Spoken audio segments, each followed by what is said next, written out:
Cette semaine, je devais suivre mes enfants en tournoi de hockey. Mais je devais tout de même faire rouler mon entreprise. Alors, j'ai eu l'idée de tester quelque chose. Travailler sur la route, mais dans des conditions vraiment pas idéales. Oui, j'avais déjà fait le test de travailler une journée complète sur la route. Je vais mettre la vidéo en lien. Mais dans ce cas-ci, je ne contrôlais pas du tout l'horaire de mes journées et de mon temps et la répartition de mes déplacements. Alors, est-ce que c'est viable pour un entrepreneur de travailler efficacement en se déplaçant et en ayant surtout une horaire qui va être complètement hors de notre contrôle? C'est le test que je te présente dans la vidéo d'aujourd'hui. Si tu ne me connais pas, je suis Audrey, propriétaire fondatrice de Vintage Virtuel et j'aide les entrepreneurs à optimiser leur quotidien, leur administration et leur expérience client pour qu'ils puissent enfin profiter de leur rôle d'entrepreneur. Alors, dans le test d'aujourd'hui, je te partage pas comment, comme parent, tu peux bien accompagner ton enfant en tournoi de hockey. Non, je te partage comment, comme entrepreneur, est-ce que c'est réaliste d'avoir un modèle de travail viable pendant que tu es en déplacement et que tu ne contrôles pas du tout les horaires. Voici le cadre pour mon test que j'ai effectué. 3 jours de déplacement du jeudi au samedi dans le cadre des activités de hockey, mais dimanche pour le retour. Et en fait, tout simplement des horaires décalés, séparés, évidemment du bruit, des déplacements, du travail qui n'était pas du tout fait dans un contexte et un cadre optimal, mais c'est ce que j'ai voulu tester. Est-ce que c'est possible d'être efficace? Est-ce que ça vaut la peine de faire un effort? Est-ce qu'on se complique plutôt la tâche et on n'obtient pas beaucoup de résultats? C'est tous ces éléments-là que je vais te présenter dans la vidéo d'aujourd'hui.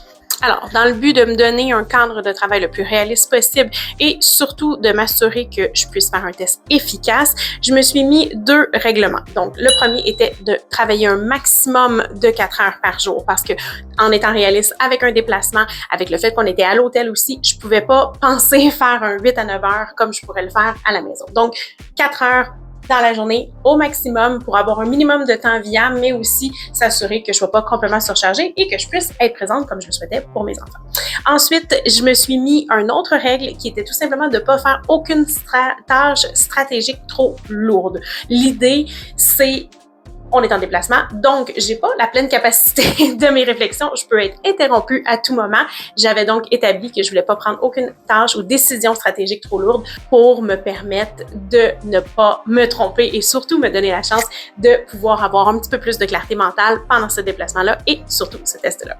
J'ai donc commencé la première journée avec le déplacement. On était sur la route à partir du matin pour arriver, donc on avait 2 heures de route, 2h15 de route à faire et j'ai donc tout de suite maximisé ce temps-là en travaillant pendant mon déplacement dès le départ. J'ai donc pu faire une grande partie des tâches que je m'étais planifiées. Encore une fois, rien de trop stratégique, rien de trop lourd. L'idée, c'est de maintenir surtout, mais j'ai pu donc facilement avoir un bon bloc de travail de 2 heures pendant le déplacement. C'est toujours à ce moment-là un temps qui est plus ou moins variable parce qu'on sait qu'on allait le faire de toute façon.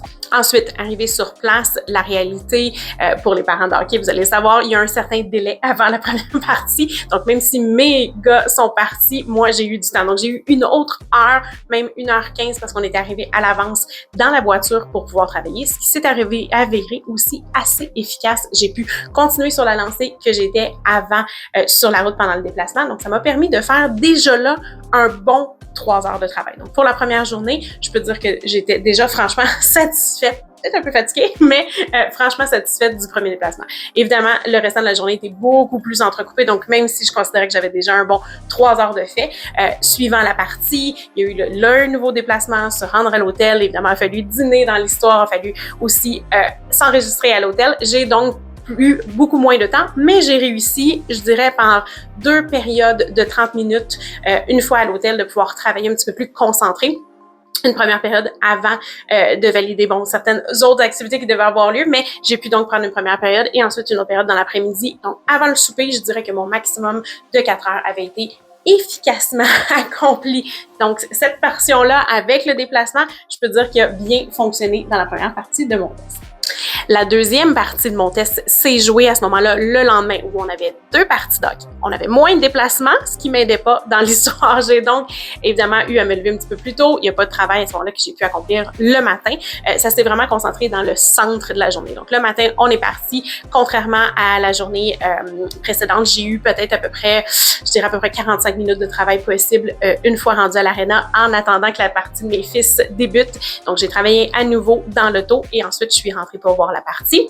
Une fois que la partie était terminée, évidemment, on est retourné à l'hôtel où j'ai refait une partie de travail. Donc, c'est là où mon plus gros bloc s'est concentré. J'ai fait un bon 2 heures en après-midi avant de devoir arrêter et me déplacer. Et à ce moment-là, j'ai refait un autre 45 minutes. Donc, je dirais que dans ce cas-ci, il s'est passé un petit peu moins que 4 heures de travail, mais étant donné que j'ai eu plus de déplacements et des périodes de temps plus courtes pour le faire. En fait, plus de déplacements, plus d'aller-retour sur des courtes périodes versus le 2 heures de route qu'on avait eu à faire la veille, j'ai donc quand même pu avoir, selon moi, assez d'efficacité.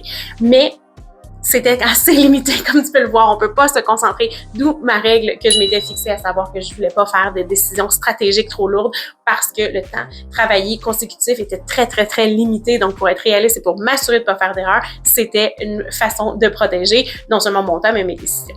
L'idée avec le test, et c'est ce que j'ai pu expérimenter, c'est surtout le constat principal que j'en fais, c'est surtout de se tenir à jour. Donc, est-ce que c'est viable comme entrepreneur de travailler, de maintenir sa business en étant en déplacement et en supportant sa famille aussi?